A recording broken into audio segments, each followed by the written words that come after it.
오늘 이 시간 우리 함께 읽을 말씀은 룻기 2장 1절부터 20절까지 말씀입니다.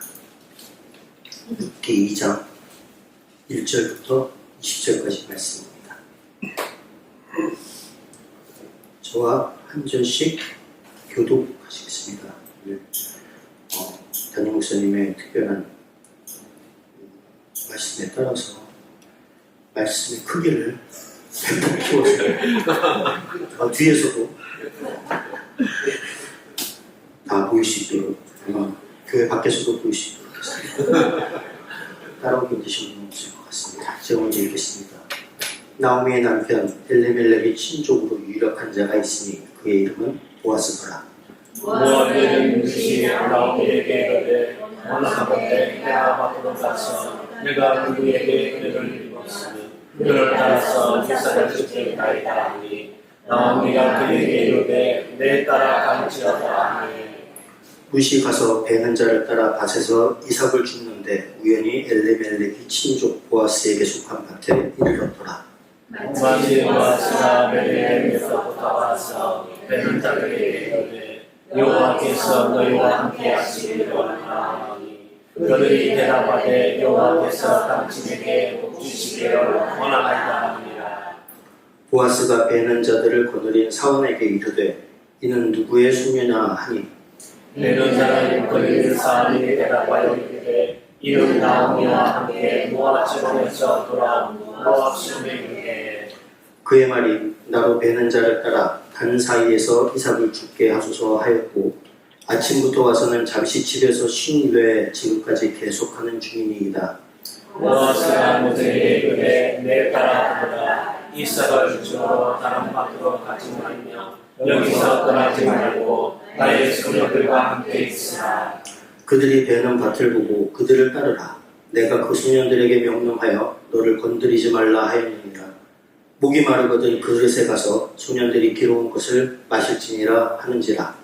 룻이 엎드려 얼굴을 땅에 대고 절하며 그에게 이르되 나는 이가 너희 건너를 당신이 어찌하여 내게 은혜를 베푸시며 나를 돌보십니까 하니 보아스가 그에게 대답하여 이르되 내 남편이 죽은 후로 내가 시어머니에게 행한 모든 것과 내 부모와 고국을 떠나 전에 알지 못하던 백성에게로 온 일이 내게 분명히 알려졌느니라.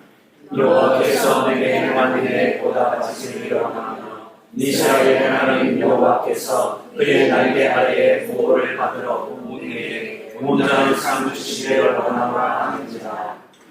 룻이 이르되 내 주여 내가 당신께 은혜 있기를 원하나이다. 나는 당신의 하녀 중에 하나와도 같지 못하오나 당신이 이 하녀를 위로하시고 마음을 기쁘게 하는 말씀을 하셨나이다 하니라.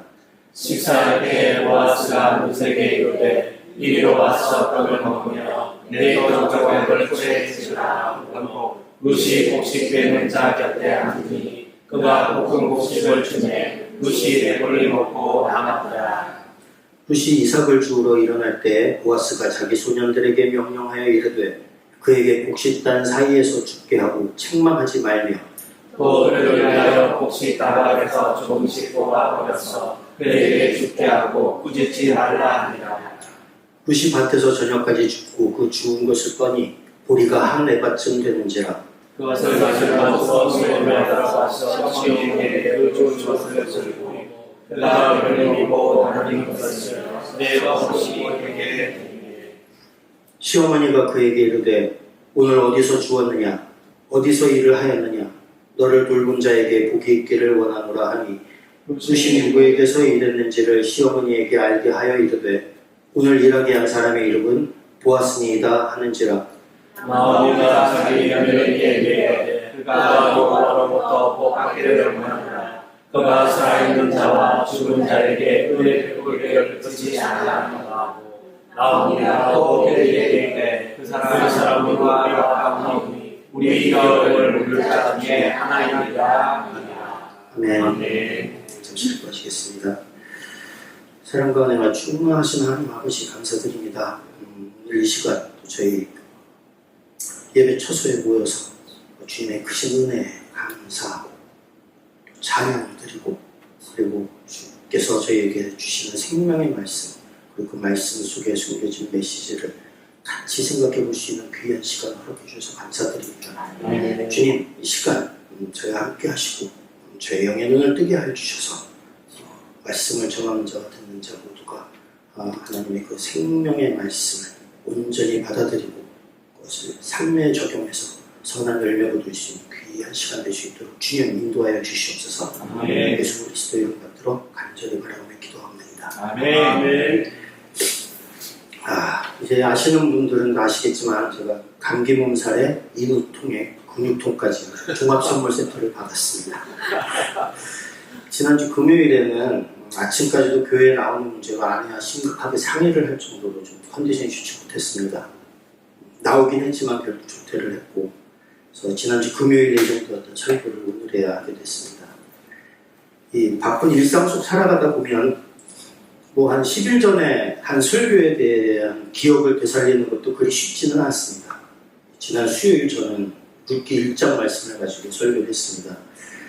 고대 유대 사회에서 전통적으로 하나님의 은혜 가운데 열매를 거두는 추수가 끝난 뒤에 읽었던 말씀이 바로 룻기라고 했습니다. 룻기의 핵심 주제는 사랑과 자기, 기업무르기이고 룻기는 하나님을 떠나 이방인들 속에서 불행을 당하고 아무런 희망도 가질 수 없어서 결국 뿔뿔이 흩어졌던 한 가족이 회복을 경험하는 이야기. 서로 원수관계에 있었던 민족의 구성원들이 여호와 하나님에 대한 신앙 안에서 서로 사랑하며 하나가 되는 이야기라고 말씀드렸습니다.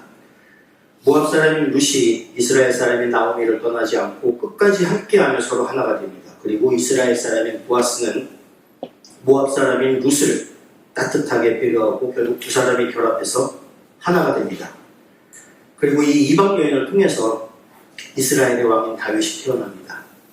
그리고 진정한 왕이신 예수 그리스도께서 룻의 후손인 다윗의 집안에서 바로 분쟁의 땅 베들레헴에서 태어나시면서 온 세상에 평화와 구원의 메시지를 선포하십니다. 그래서 룻기는 평범한 이스라엘의 한 가정의 역사 이야기이지만 그 가정뿐 아니라 이스라엘 민족과 더 나아가 전 세계가 메시아이신 왕을 통해서 구원을 베푸시는 하나님의 역사가 진행되는 것을 보여주는 은혜의 책이라는 말씀을 드렸습니다. 그리고 암담한 상황에서 시작된 하나님의 은혜, 헤세드를 전했습니다. 헤세드라는 말은 은혜를 뜻하는 말입니다. 하나님의 은혜입니다. 그냥 은혜가 아니고 말도 안 될 정도로 풍성하고 크신 하나님의 은혜. 그리고 그 은혜는 사람을 통해서 이루어지고 사람들이 협력해서 선을 이루는 이야기가 바로 룻기의 이야기이다 라고 말씀드렸습니다. 그래서 그 설교의 제목이 아름다운 세상이었습니다. 그리고 오늘 설교 제목은 아름다운 사랑입니다. 이 정도면 제가 무슨 말을 할 것인지 대충 짐작이 가실 겁니다. 다시 한번 말씀드리지만 무슨 결국 마태복음 1장 1절에서 16절에 기록된 구원의 계보에서 당당히 그 이름을 올린 4명의 여성 중 한 명입니다. 이 족보에 이름을 올린 여성들은 하나같이 결격 사유가 있는 여성들이었습니다. 모두 이방 여인들이었습니다. 시아버지 유다와 관계에서 두 아들을 낳은 가나안 여인 다말, 여리고의 창녀였던 라합, 그리고 과부였던 모압 여인 룻, 또 이방 헷족속 출신으로 우리아의 아내였지만 다윗과 불륜을 저지른 바세바. 이렇게 아무 공로 없고 결격 사유가 있는 사람들을 통해서 하나님은 이 세상 모든 인류를 구원하는 위대한 역사를 만들어 가심을 보여주는 대목, 그것이 우리가 룻기에서 찾아볼 수 있다고 말씀드렸습니다. 그래서 여러모로 흠이 많은 우리들도 돌아보면 걱정거리가 산적해 있는 그런 인생을 살고 있는 우리를 통해서도 이 땅에 하나님 나라의 표본이 세워지고 아름다운 세상이 만들어질 수 있을 것이라고 말씀드렸었습니다. 그런데 구체적으로 우리는 어떻게 살아가는 것이 하나님이 원하시는 삶의 자세일까? 우리가 과연 어떻게 살아야 우리가 세상을 향한 하나님의 은혜의 통로가 될 수 있을까요? 그 모범을 보여주는 사람이 오늘의 주인공, 엘리멜렉의 친족으로 유력한 자인 보아스입니다. 보아스는 룻과 나오미의 집안을 위해서 하나님께서 예비하신 인물입니다. 이런 보아스가 하나님께서 준비하신, 그래서 하나님의 섭리 가운데 역사하시는 은혜의 통로가 되는 것을 오는 말씀 곳곳에서 증명됩니다. 우선 엘리멜렉이 친족이라는 표현 속에 나오미가 원래의 기업을 되찾을 수 있는 가능성이 있다는 사실이 암시가 됩니다. 3절에 보면 룻이 우연히 보아스의 밭에 있고, 그리고 또 4절에서 보아스는 때마침 베들레헴에서 돌아옵니다. 인간의 눈으로 볼 때는 그저 우연히 겹치는 일처럼 보이겠지만 하나님의 손길이 존재하는 겁니다. 여기에 많은 선대와 은혜가 숨어 있습니다. 룻은 나오미의 허락을 받고 보리 이삭을 베는 자들을 따라서 보리밭에서 이삭을 줍습니다. 오경, 우리가 그 율법서라고 얘기하는 오경 안에는 이삭을 처리하는 것에 관한 법률법이 있습니다. 예를 들어서 레위기 19장 9절에서 하나님은 너희가 너희 땅에서 곡식을 거둘 때 너는 반 모퉁이까지 다 거두지 말고 내 떨어진 이삭도 줍지 말며 라고 당부하십니다. 어디로 갔죠?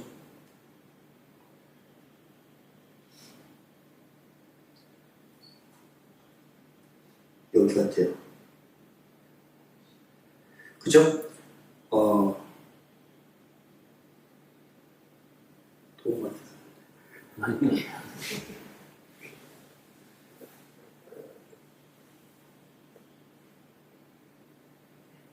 예, 여기입니다. 밭에 다시 말할게요. 건드리고 계세요? 아니 안 맞는. 왜 움직이지? 거기서 많이 한 번에 많은 거죠. 네, 이게 오늘 더워서 그런 것 같습니다. 곡식을 할 때 밭 주인은 반 모퉁이까지 다 걷어서는 안 되고, 그리고 밭에 떨어진 이삭은 밭 주인이 주어서는 안 된다라고 얘기했습니다.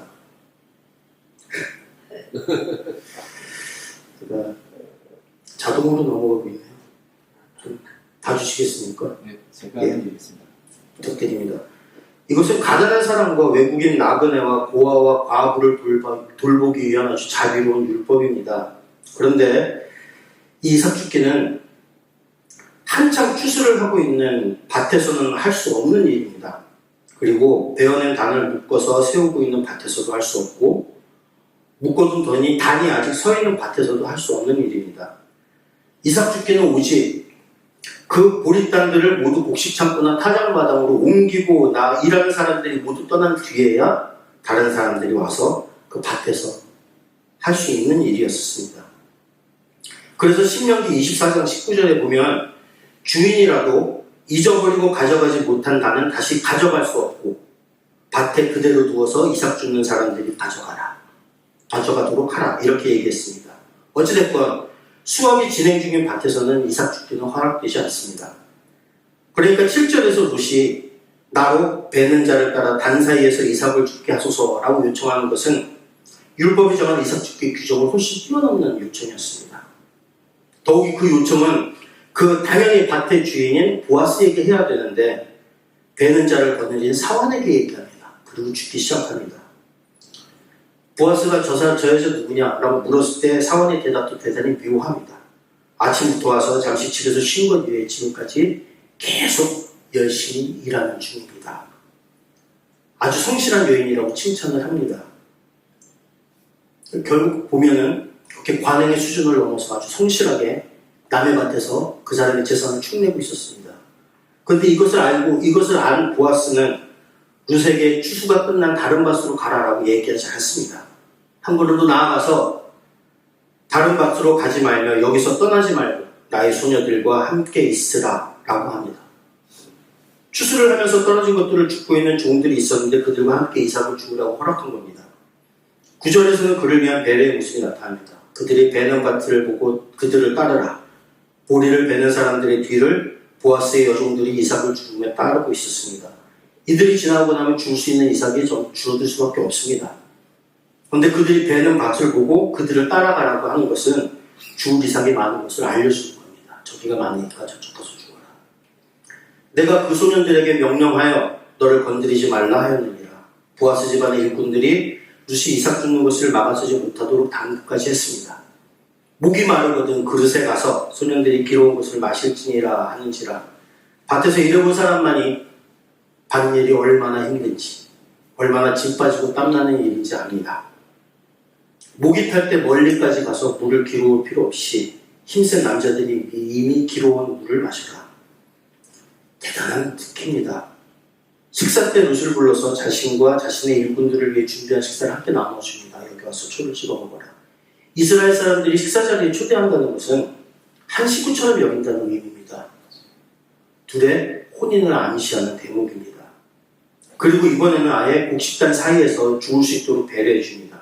곡식단을 해서 조금씩 뽑아서 더 많이 죽어갈 수 있도록 하라고 당부합니다. 이런 보아스의 배려를 통해서 룻이 보리 한 에바를 얻습니다. 이삭을 쭉 모은 것이 한 에바가 아니라 그걸 다 떨어서 보리만 모았더니 한 에바였습니다.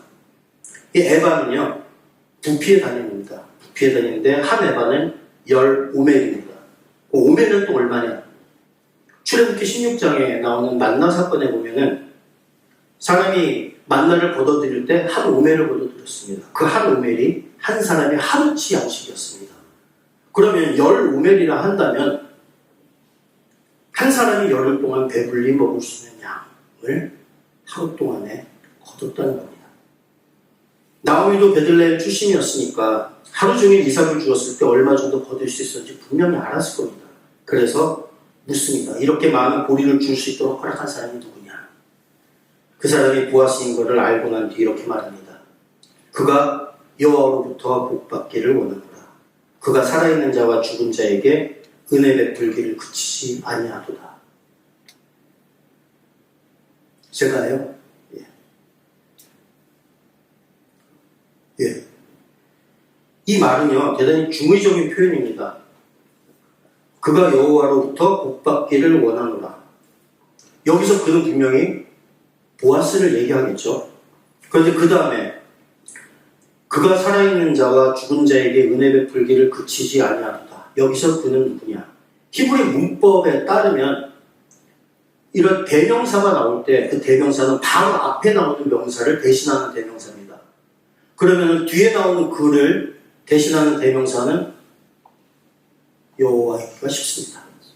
그렇다면 앞에 그는 보아스입니다. 보아스가 여호와로부터 복받기를 원하노라. 그리고 그 여호와는 살아있는 자와 죽은 자에게 은혜 베풀기를 그치지 아니하도다. 이런 말이 되겠죠. 그러니 이 앞에 그와 뒤에 그는 다른 존재를 의미합니다. 그리고 뒤에 그는 바로 여호와를 대신하는 말이 되겠죠. 특히 또 살아있는 자와 죽은 자, 이거를 이 히브리 원문에서 정관사를 씁니다. 명사 앞에 관사가 붙는 거는요, 그것에 대한 성질을 나타내 줍니다. 부정관사와 정관사가, 부정관사는 딱히 정하지 않은 관사라는 겁니다. 그거는 어떤 살아있는 자, 어떤 죽은 자도 거기에 해당될 수 있습니다. 그런데 정관사, 꼭 집어서 그 살아있는 자와 그 죽은 자라고 얘기할 때는 살아있는 자와 죽은 자가 의미하는 바가 명확해집니다. 살아있는 자는 나오미, 죽은 자는 엘리멜렉과 엘리멜렉의 두 아들 기름과 말론이 되겠죠. 이 잘 짜여진 이 이야기 속에서 좀 모호한 표현을 쓴 것은 어쩌면 보아스와 하나님 둘 모두가 살아있는 자와 죽은 자에게 은혜 베풀기를 그치지 아니한다 라는 의미로 썼을지도 모르겠습니다. 이렇게 전혀 소망이 없던 엘리멜렉의 집안에 아주 가까운 친척이면서 기력 물을 자의 보아스를 통해서 하나님의 주권적인 개입이 이루어지고 있음을 확신하는 나오미의 인상적인 고백의 장면입니다. 이렇게 하나님의 은혜는 하나님의 사람을 통해서 베풀어집니다. 하나님의 사람의 보아스를 볼까요? 그는 단순히 호의를 베푸는 수준에서 그치는 것이 아닙니다. 보아스는 그가 베풀 수 있는 최대의 은혜를 베풀고 있습니다. 보아스를 보면서 이런 생각할 수 있습니다. 그처럼 유력하고 능력 있는 자라면 그럴 수도 있지. 넉넉하니까. 그러나 여러분, 여기서 하나 짚고 넘어가야 할 것이, 보아스는 우리가 흔히 생각하는 그런 금수저 집안 출신이 아닙니다. 그의 출생 배경이나 성장 환경은 그리 녹록하지 않았습니다. 우선 보아스는 혼혈하였습니다. 그걸 어떻게 아느냐? 룻기 4장 21절에 보면요, 살몬은 보아스를 낳았고 이래서 보아스의 아버지가 살몬이라는 게 나옵니다. 그런데 마태복음 1장 15절에 보면 어떻게 나와 있느냐? 살몬은 라합에게서 보아스를 낳고라고 되어 있습니다. 보아스의 어머니가 라합입니다. 라합은 제가 앞에서도 말씀드렸던 예수님의 계보에 올라왔던 4명의 이방인 여자 중에 한 명이었습니다. 아주 큰 결격사유가 있던, 혈통의 순수성을 너무나도 중시하는 이스라엘 사회에서 혼혈아가 정상적으로 자라고 성장하고 살아간다는 것은 거의 불가능합니다. 하물며 가나안 족속 여리고의 기생 라합에게 사는 자식입니다.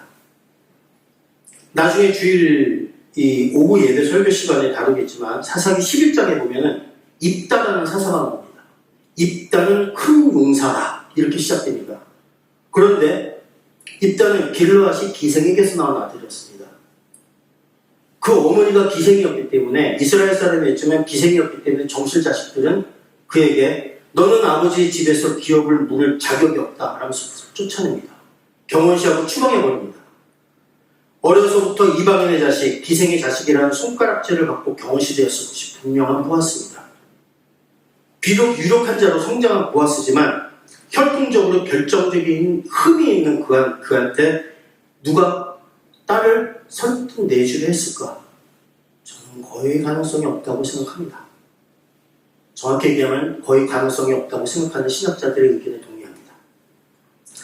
그러니 룻기 3장 10절에 보면 보아스는 룻에게 내 딸아 여호와께서 내게 복 주시기를 원하노라. 내가 가난하건 부하건 젊은 자를 따르지 아니하였으니 내가 베푸니 내가 처음보다 나중에 더하도다 라면서 고마움을 표하는 장면이 나옵니다.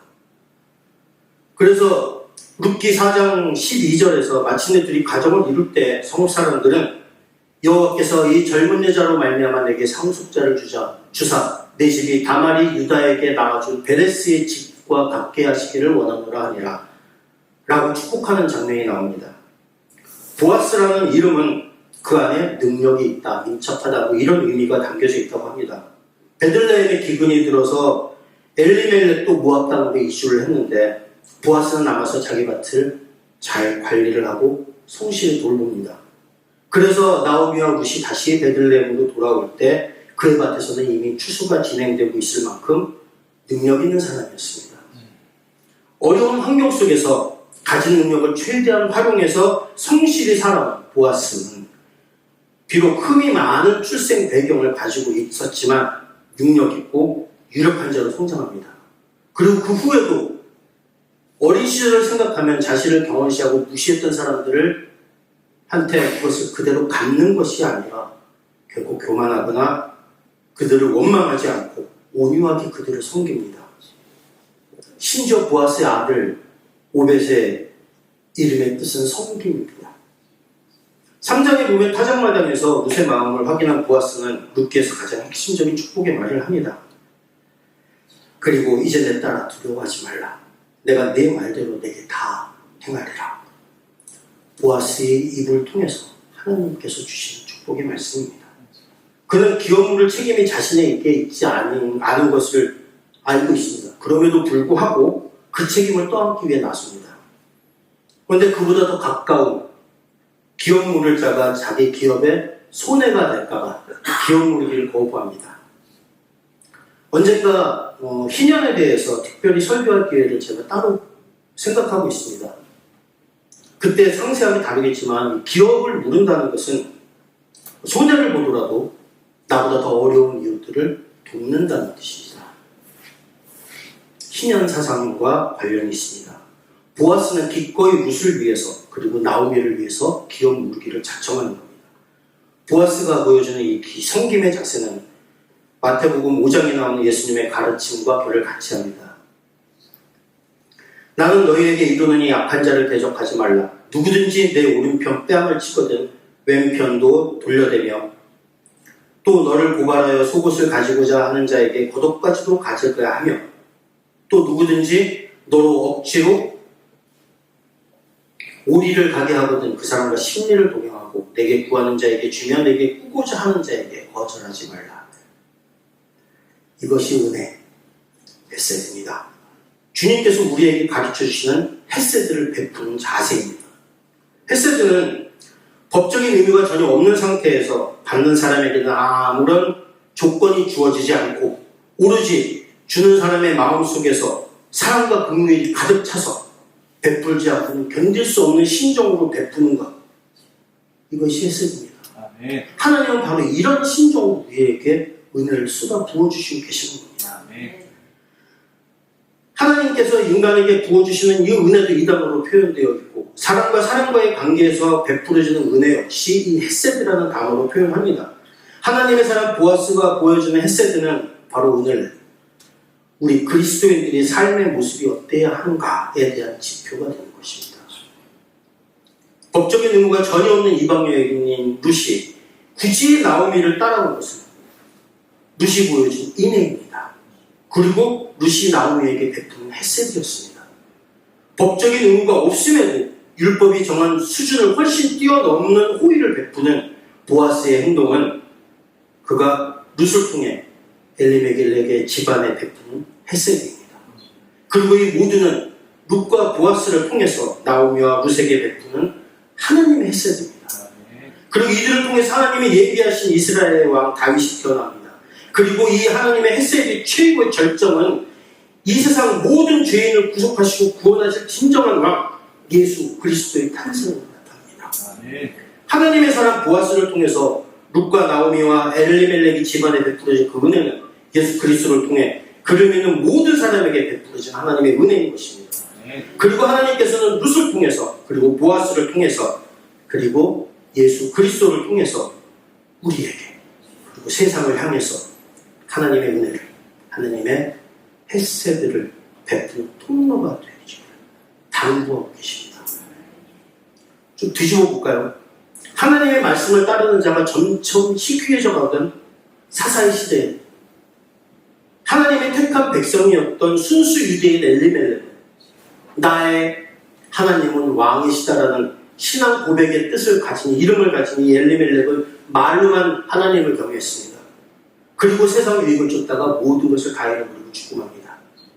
그런 반면에 이방족 속에 피가 섞여져 있는 호녀나 보아스는 자신의 유력함을 가지고 사회적 약자를 돕고 섬기고 구원자이며 구속자이신 그리스도를 예표하는 삶을 살아갑니다. 그래서 현숙한 룻을 아내로 삼고 그리스도의 교회의 모델인 가정을 이룹니다. 그리고 이스라엘을 위해서 하나님이 예비하신 왕 다윗의 조상이 되고 전 인류를 구원하신 진정한 한 예수 그리스도의 계보에 오릅니다. 진정한 하나님의 가문이 되는 겁니다. 바울은 하나님의 자녀는 사람들에게 난 것이 아니고 오직 예수 그리스도로 말미암은 자라고 단언합니다. 에베소서 2장 11절에서 16절에서 그러므로 생각하라 너희는 그때 육체로는 이방인이요 손으로 육체 행한 할례를 받은 무리라 칭하는 자들로부터 할례를 받지 않은 무리라 칭함을 받는 자들이라. 그때 너희는 그리스도 밖에 있었고 이스라엘 나라 밖의 사람이라. 약속의 언약들에 대해서는 외인이요 세상에서 소망이 없고 하나님도 없는 자이더니 이제는 전에 멀리 있던 너희가 그리스도 예수 안에서 그리스도의 피로 가까워졌느니라. 그는 우리의 화평이신지라 둘로 하나를 만드사 원수된 것 곧 중간에 막힌 담을 자기 육체로 하시고 법조문으로 된 계명의 율법을 폐하셨으니 이는 이 둘로 자기 안에서 한 세 사람을 지어 화평하게 하시고 또 십자가로 이 둘을 한 몸으로 하나님과 화목하게 하려 하심이라 라고 합니다. 그리고 갈라디아서 3장 7절에서 그런즉 믿음으로 말미암은 자들은 아브라함의 자손인 줄 알지어다 라고 합니다. 지금 우리가 속한 세상은 참 살기 어려운 곳입니다. 전 세계 인류 전체하고 비교해 볼 때 한국 사람들은 상위 5%에 들어가는 아주 풍성한 삶을 살아가고 있는 사람들로 분류가 됩니다. 우리는 이렇게 복받은 사람들이고 어떤 불평과 불만도 없이 살아야 할 사람들이지만 주위를 돌아보면 우리 눈에는 감사할 것보다 어려운 것이 먼저 눈에 띕니다. 살기는 의미치 않습니다. 이제 100세 시대 넘어서 120세 시대를 갑니다. 고령화 시대를 살아가고 있습니다. 우리 담임 목사님의 제자이기도 한 제 동기 목사는 저한테 신대원에 있을 때부터 모세처럼 살라고 했습니다. 120까지 살아야 돼요. 인생에 먼 앞을 내다보면은 안심보다는 걱정이 앞섭니다. 뭐 하면서 살지? 아무리 생각해도 앞으로 내가 이렇다 할 돌파구가 보이지 않습니다. 나이는 먹어가고 상황이 그렇다고 혁신적으로 좋아질 것 같지도 않습니다. 하지만 아무리 암담한 인생이라도 그 안에 분명히 아름답게 역사하시고 계시는 하나님의 햇새지가 있는 줄 믿습니다. 네. 이렇게 아름답게 베풀어지는 햇새들을 입은 우리들은 이렇게 하나님의 말도 안 되는 은혜, 햇새들을 입은 자로서 하나님을 사랑하고 이웃을 사랑함으로써 그리스도 안에서 진정한 하나님의 언약 백성으로 거듭나야 합니다. 아멘. 그리고 우리의 삶과 우리의 교회를 통해서 하나님을 섬기고 이웃을 섬김으로써 진정한 하나님의 가문에 들어가야 합니다. 아멘. 이렇게 아름다운 하나님의 햇새들을 세상에 베푸는 은혜의 사람이 되어야 하는 것입니다. 아멘. 아름다운 사람이 되어야 합니다. 우리는 세상에 대해서 적극적으로 무언가를 해야 하는 사람들입니다. 그게 하나님이 우리에게 주신 영광입니다. 그런데 우리는 보통 우리가 하는 기도, 하나님께 드리는 기도의 대상이 어디를 향합니까? 자신을 향하고 있습니까? 아니면 다른 사람을 향하고 있습니까? 주로 자신의 가족을 향하고 있습니까? 아니면 세상을 향하고 있습니까? 타인을 향해서 세상을 위해서 하나님의 은혜를 강구하는 그런 기도의 사람이 이 교회에 차고 넘치시기를 네. 어떤 아이돌보다도 예수님을 더 좋아하고 임영웅의 노래보다 찬송을 더 좋아하고 주의 말씀을 매일의 양식보다 더 소중히 여기는 사람, 하나님과 깊은 교제를 나누며 살기를 소망하는 사람. 우리가 세상을 따라 살아가면 세상은 결코 우리에게 감명받지 않습니다. 성공 바라고 번영 바라고 부유한 부부하고 안정된 삶을 영위하려고 애쓰는 사람은 결코 하나님의 사람이 될 수 없습니다. 결코 세상을 흔드는 하나님의 교회가 될 수 없습니다.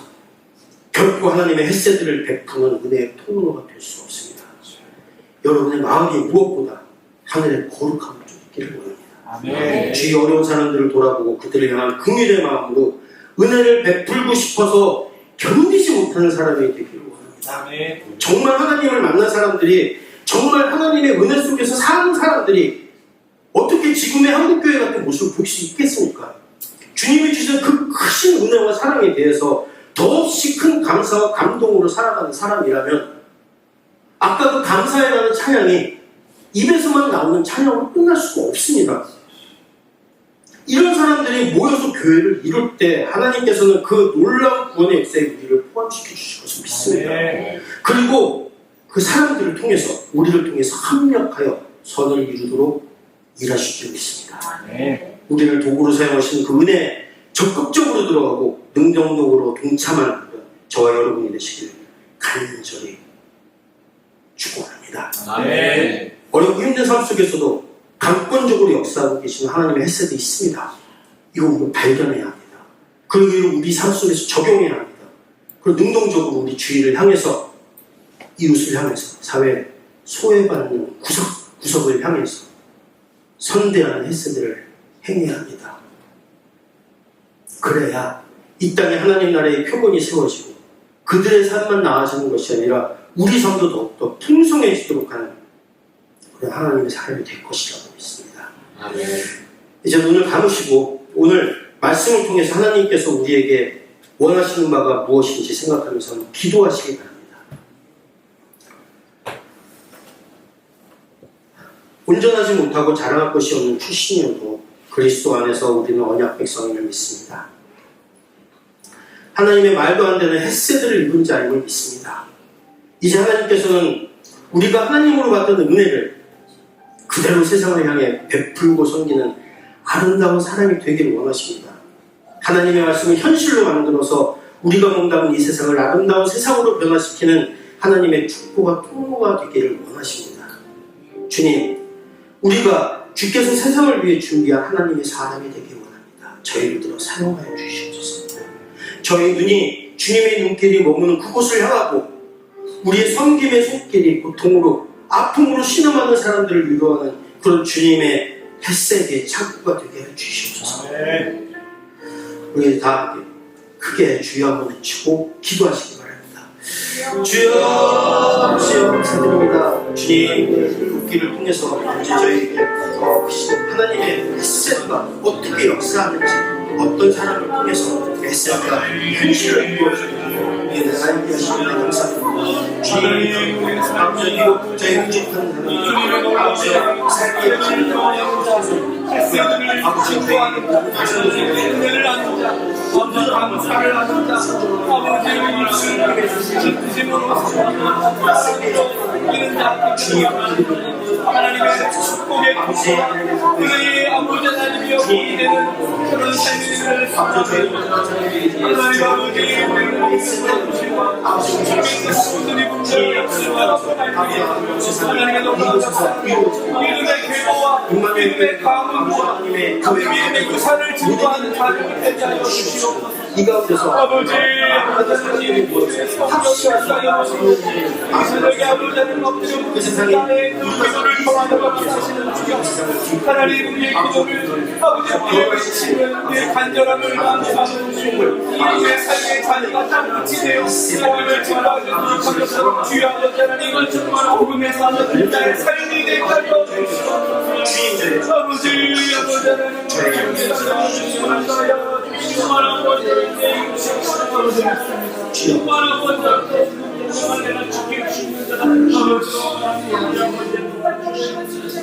아니요 감사드립니다. 주님 이 시간 매일매일의 삶이 힘들고 뻑뻑하지만 그 가운데 계속 역사하고 계신 하나님의 혜택을 있게 됩니다.